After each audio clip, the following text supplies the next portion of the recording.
Hi guys, Big Monday here, and today I've got a replay coaching game for you. Now, those who watch regularly will know I've recently started coaching a new player called Marley. She's my fiance. She recently started playing Dota, loves the game, but she's brand new. Thought it would be interesting to follow a new player, but after a little discussion on Reddit, I thought 30 seconds to battle. Let's have a look at some games from other like new or low skill players. So people who are like around 1,000 MMR, maybe lower. And let's analyse their games. Let's give them some coaching tips, because the tips you would give a 1K player differ massively to what you would give like a 3 or a 4K player. Because there's like, when you look at 3 or 4K players, you're looking at efficiency in the item build. You're looking at debates of farming patterns and exact roles. 1K player, a lot of that doesn't really matter, and a lot of it goes over your head because you don't have the situational awareness to see when it's wrong and when it's right. So, first game, we've got the a guy from Reddit whose name eludes me. It's wuweidota400, I think, and I can't pronounce this guy's name in game. But he's playing the Phantom Assassin, so I figured let's watch the Phantom Assassin game. Now, there were starting out in build. This is kind of fun. I don't like PA mid in most matchups. PA mid, you can get away with it. Kind of rely on getting levels of coup de grace fast, get a lot of kills and snowball from that.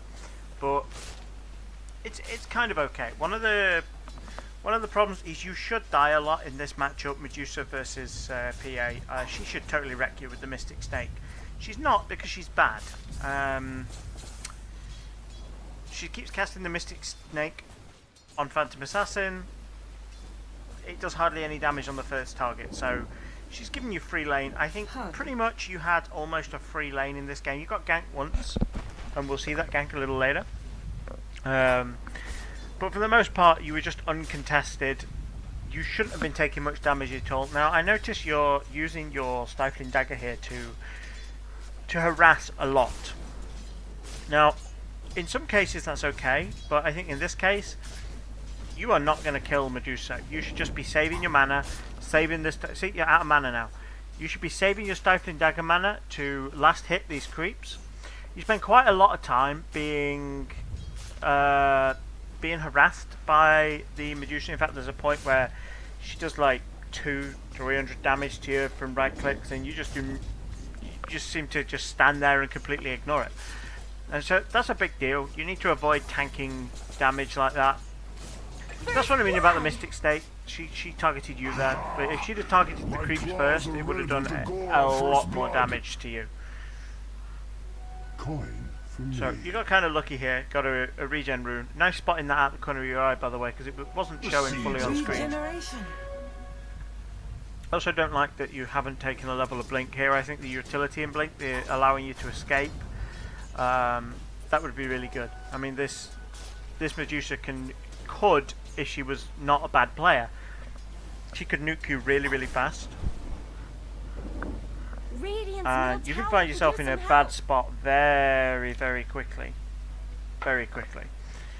So, I might fast forward this a little bit to the point where she really starts pinging. I'm going to put this on like 1.5 at least. See, your last hitting's okay. In fact, if we go to the last hits, I think by 10 minutes you had 48, which, considering they didn't do a lot to chase you out, she didn't do a lot to harass you, it wasn't good. It's much better than most of the players in this game.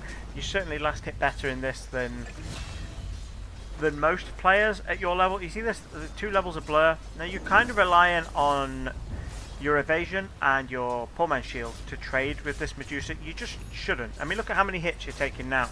Yeah, your evasion and your shield are going to reduce the amount of damage that you're going to take, but you're still going to take a lot of damage, and you're doing it for free. What you could be doing is sitting back and just last hit with your dagger. You could be on full health right now and still have the same amount of last hits that you have.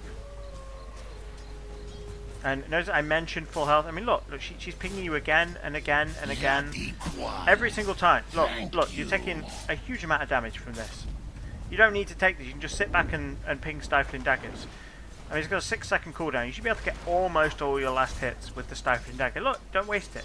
The only time you want to do that is if you're planning to kill her. Don't waste your mana on the Medusa unless you're going to go for a kill. And sometimes it's okay to harass, but in most cases, unless you're going to go for a kill, don't do it. Don't even waste it. So you kind of really need a level in Blink now. I mean, certainly by the time you get level 6, you need at least 1 level in Blink. You got a kill opportunity in this game where if you'd had Blink, you would have been able to kill the Medusa, but you lost it because you hadn't taken just 1 value level in Blink. Okay, so I'm just going to pause it here because I think this is just before you get ganked. Now, let me just make a point here. You're missing more health than the salve gives you. So you're at this point you should back out and salve up. There's no reason for you to be this low right now. I mean, at this point, I would be kind of looking at the map. In fact, you can even see you can see on the map. There's not a lot of heroes showing. I'd be looking at the map, thinking something's fishy here. There's a good chance I'm going to get ganked. So you should never be this low. You should just never be this low. It's really dangerous. So I think the Chaos Knight actually, when he ganked you, I think he got lucky. Yeah, he had an invisibility rune. So it was a little unlucky. You probably felt in this case that that you were unlucky. But in reality, if you were full health, you'd have had enough health to survive until that creep wave arrived. You could have just walked out, blinked to the creep wave, and you'd have survived. You'd have had no deaths. So if we just carry this on, I'm going to just fast forward until you get your ult. At last. Because I think the ult is kind of a big deal in this. And it's a moment you almost had a kill opportunity here. Ooh.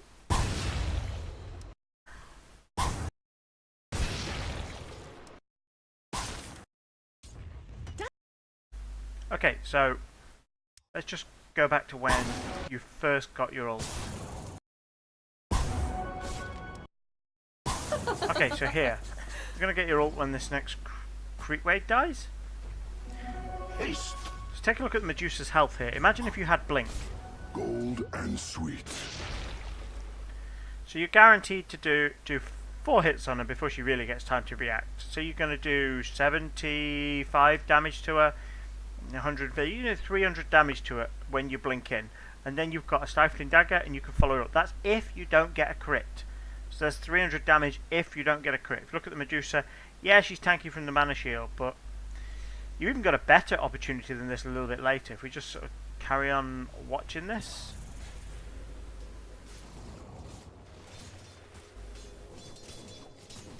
On 1.5 times speed. This should make my life easier. Go back to your perspective, because I think you backed out to... Someone better help Dire's middle tower. Yeah, there. That point there. I mean, you could so easily kill her now. If you had Blink, you just blink in. 1 lucky crit is all you need. 1 crit. First, Mega kill. Own it. They're beating on Dire's top tower. You got a 6-second cooldown on Dagger as well. I mean, you really need to leverage Dire's that. top tower is under attack.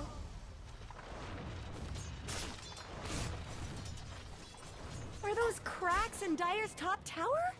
See, you really need a blink. I mean, the evasion, just stand back and last hit with Dagger. You don't need the evasion. Oh, and there. That point there. That point there is the point you need to blink on her. Because if you blink on her now, she's got hardly any mana because she's been spamming Snake.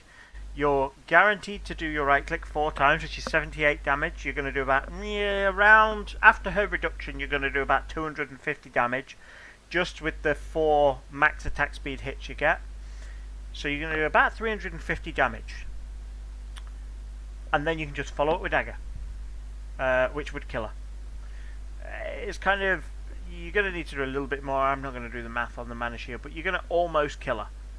Just with the 4 attack speed, high attack speed attacks you get when you go in. Now, there's no reason you shouldn't. That's if you don't get a crit. I mean, you could just dive in, you could double crit, and she could just be deleted. 230% damage on the crits, 250. So your crit's going to do what, about 500 to 600 damage, depending on her armor.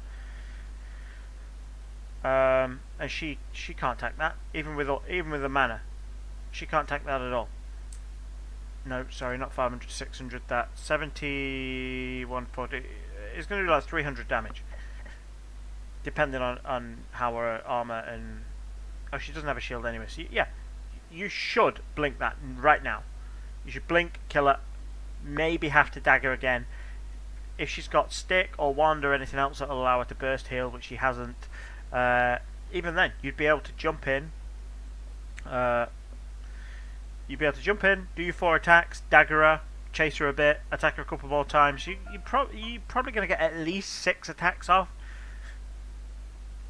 Pretty much guaranteed to get a crit in all that. So you kind of need to be able to jump people like this. You've got to have some balls on this hero.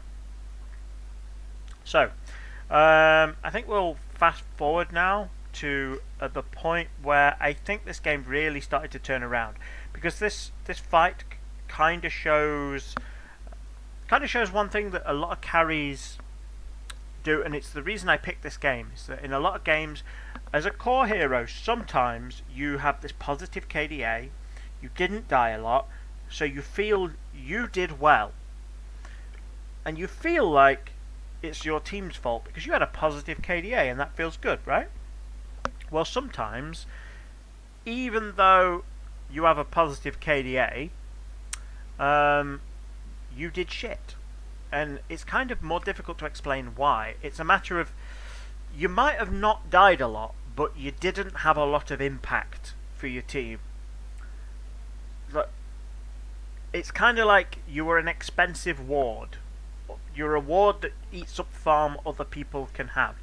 And I'm not saying that happened all game, but I'm saying in the next fight, pretty much all you were useful for was a ward. And what we'll do is we'll watch this fight through from just before it.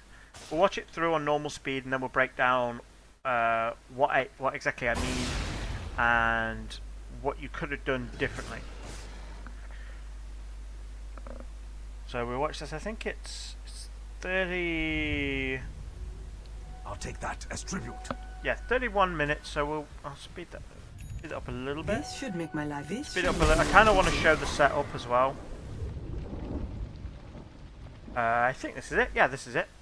So let's watch your movement here. Actually, we'll watch from the illusion room. You see it? Not the invisibility room. Right. Now let's just watch the fight, and then we'll commentate it after. We'll go through and break it down afterwards.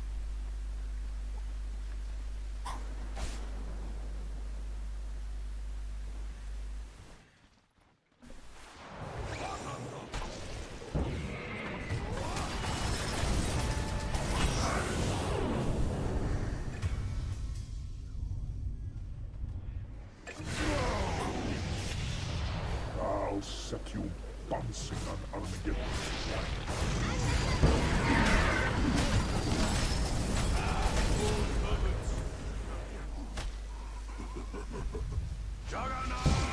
Double kill. Killing spree. Triple kill. Is settled. Dominating. Okay, Ultra fight's kill. over. Let's wind it back. We'll watch it at slow speed.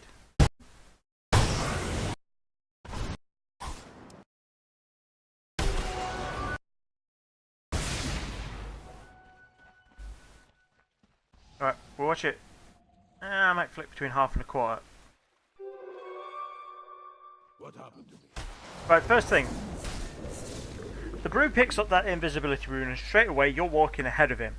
What you should be doing is you should be using your invisible heroes to scout ahead, and you should not show in the fog during a fight unless you intend to kill someone. You should be completely invisible to the enemy team until you expect to kill someone. If I just switch to the enemy perspective for a second, and the fog won't update unless I actually press play. You see where all the fog is here? You should not show to the enemy team until you want to kill someone. So you should be using Brewmaster to scout for you. What you should do is, now he has an invisibility rune, he should walk in ahead, he should start the fight, and when he starts the fight, then you jump in. Get back to your perspective. So you're looking... I don't think your camera position's too bad. I think you just needed to look where the brew was in relation to... There we go. You needed to appreciate that if brew is here, you need to be up here. And if brew's coming down here, you need to be staying... Brewmaster basically needs to be between you and the enemy. Here was an opportunity. You should have blinked that. That was a bit of a risky move, but you should... I think you would have got away with it. So now they've seen you coming in, and they have chance to respond.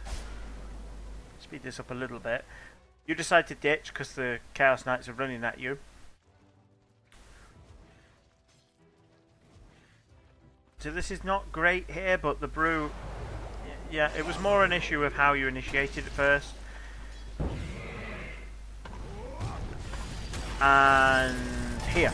Right. What you're trying to do here is you're trying to run all the way around. Can you notice how you've run down here? Now you've run all the way around here. And you've achieved nothing so far. So far you have contributed 0 to this fight. You've applied no minus armor. You're about to apply a slow. To a hero that's already going to die, I think. So she died a tiny bit faster, but that's it. So far you've applied 1 slow. Now you're going to run all the way in, chasing the Ogre Magi. And now we're going to blink. On Armageddon's flank. Right, so you've dealt about 1,000 damage to Ogre Magi so far. That's all. You've contributed a small slow to Medusa, who was going to die anyway. And you've dealt about 1,000 damage to an Ogre Magi, who is tanky as fuck, and he doesn't care that you've dealt that much damage to him. He's a support. He's a low value target. Double kill. And then you just die. So in that entire fight, all you contributed was 1,000 damage to the Ogre Magi, with no way to follow up. And this is kind of one of the problems with P8, is that if people are just... Once you go in, you can't get out. So you've got to make sure you pick your fights well. Now, I'm going to fast play that and just get rid of the spin, because that's stupidly annoying. What you really need to do when you're going into a fight with Phantom Assassin is you need to stay in the fog, so they can't hit, so they can't see you, and then you only jump in when you expect to get a kill on the person you jump. Now, as a Phantom Assassin, either you need insane damage, or you need to pick on someone squishy. The squishiest person on the enemy team at the moment is the Silencer, so what you need to be looking is to stay hidden in the fog until a Silencer appears. If I watch it at your normal speed, we'll okay, we know he's following you now. So what we want is to just get your team to run interference, and there, you see, he's over here. You already saw him following you. What you really want to do is jump on the Silencer. And if we take Silencer's perspective for a moment, when you run off chasing the Ogre Magi, your team realise that Silencer is now isolated. This guy is insanely out of position. He's an easy kill. So what you should have done is exactly what your team did: is turn and kill this Silencer. Silence is broken. Who the Jug completely wasted his ult. Now, if you'd have gone with your team to kill the Silencer, what would have happened here is the Silencer would now be dead, and you would be on full HP. But instead, because you chase someone you can't kill, you're nearly dead. And the Ogre has healed up insanely fast because he's next to his shrine. You needed to pick on someone you could kill. And at this point, even an Ogre you can't kill. So, yeah, pick on someone a little bit squishier than an Ogre. Look for people with low armor, look for people with low HP. Silencer's kind of both. That's the downside to the hero. He can be bursted. I mean, he's bought a couple of items that make him a little bit tankier, but he's got 2,000 health and only 10 armor, which for a Phantom Assassin with a Deso is nothing. There's nothing. I mean, let's face it, there's nobody on this team you can really burst effectively. Nobody you can burst really well. But Silence is your best bet. It really is your best bet. And once the Vlads is gone, this guy's easier to kill, and this guy's much easier to kill. It's one of the things that really keeps Ursa alive is the amount of lifesteal he's going to get from the Vlads. But yeah, so in a fight, stay in the fog until you are ready to kill someone. Just stand miles back, stay right at the limit of your blink range. So look, your blink has a massive range. You could get the Slardar to scout for you. You could have got the Brew to scout for you. You even get the Juggernaut to scout for you. But you need to be standing this far away from the enemies, or nearly, at all times until you're ready to go in for a kill. Stay at the edge of that range. I mean, there's no reason for them to even know you are there until you're ready to kill. Now, if you hide in the fog, what you might find is one of them gets out of position because they get overconfident, and then you go in and you blow them up. So stay in the fog. And I think that's really the only fight I think really clearly shows it. This game was relatively close. I think the other major thing you could do is, in this game, there is a Nature's Prophet. He's going to split push. Your farm was reasonable and it's good for your MMR, but you could have got so much more farm this game. Because the Nature's Prophet was already, or should already be split pushing, you could get away with split pushing. I mean, you don't appear on the map as a Phantom Assassin, and players at this level are going to struggle to coordinate and spot you and come to you in any sort of efficient manner. If I fast forward to when you are alive, what I want to see is that you spawn and then go to split push. I really want to see you split pushing. Okay, so let's skip ahead. We don't want to see you fighting, really. Okay, so the Brewmaster split pushing. This is probably not the best time for it. But you get it. You do. In a lot of the bits in this game, there was like a creep wave pushed in that you could go to and farm, or the Nature's Prophet should go to and farm. What should be happening in this game is you split push, and because most of the heroes in this game can't 1v1 you, so you split push, they have to commit to come to you. So what you do is you split push, you watch the map closely. I mean, seriously, what you should watch when you're split pushing as PA, you watch the map more closely than you watch the rest of the screen.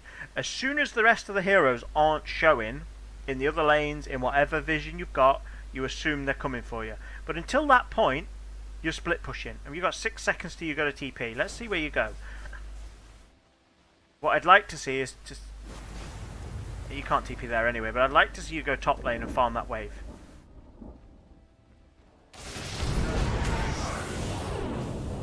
And your team starts a fight they couldn't win. This is why this was kind of a... Radiant's middle tower shouldn't have to Okay, take you this came to the abuse. fight here. This was a bad fight. You shouldn't... It was a good decision to show up, and I would have expected you to show up, but this was just a bad fight. Your team got bursted so fast. It was kind of over by the time you got in. Mega kill. It was, what would have been better is if you farmed the top wave, but in this case I think that's just hindsight. I would probably have made the judgment to come to that fight as well.